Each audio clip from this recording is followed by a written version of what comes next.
या व्हिडिओमध्ये मी एक न्यू ट्रिक्स यूज केली आहे. ती तुम्हाला बघायची आहे, ती पूर्णपणे व्हिडिओ बघा, त्याच्यामध्ये तुम्हाला कळेलच मी काय यूज केलं आहे ते. त्यासाठी तुम्हाला या पेजला नक्की फॉलो करावं लागेल आणि अशाच नवीन नवीन टेक्निक्स तुम्हाला शिकायचे असतील तर पेजला फॉलो करा, शेअर करा आणि लाईक करा. ना ब्लेंडरची गरज नाही ना.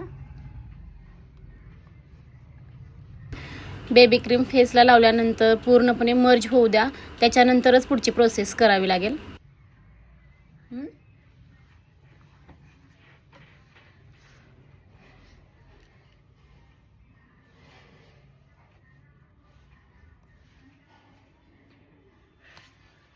आपण काय केलं, बेबी क्रीमचा मेकअप करतोय, बरोबर आहे. आता काय करायचं बघ, एक महत्त्वाची टेक्निक आहे आता माझ्याकडून. याच्यानंतर आपल्या बायकांकडं नाही असं प्रश्न नाहीच आहे, प्रत्येकाकडं असतंच.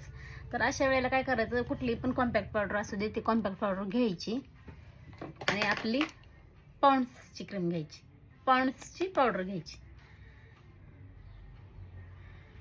ओके, मी काय करते, माझ्याकडे बनाना पावडर आहे, ती मी मिक्स करते त्याच्यामध्ये.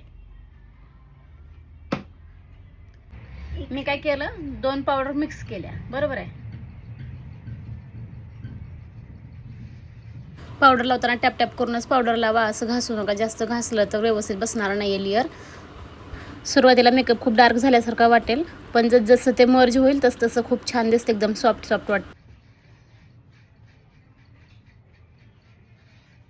ही टेक्निक्स तुम्ही स्वतः यूज करून बघा, तुम्हाला नक्की फरक जाणवेल आणि नक्की आवडेल ही ट्रिक्स.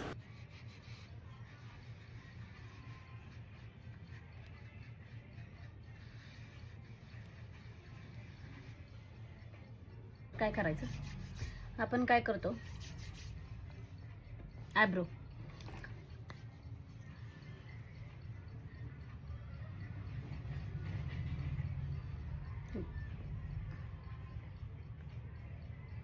सेल्फ मेकअप करतो आपण, बरोबर आहे, स्वतःचा. म्हणजे स्वतःला पण करता आलं पाहिजे.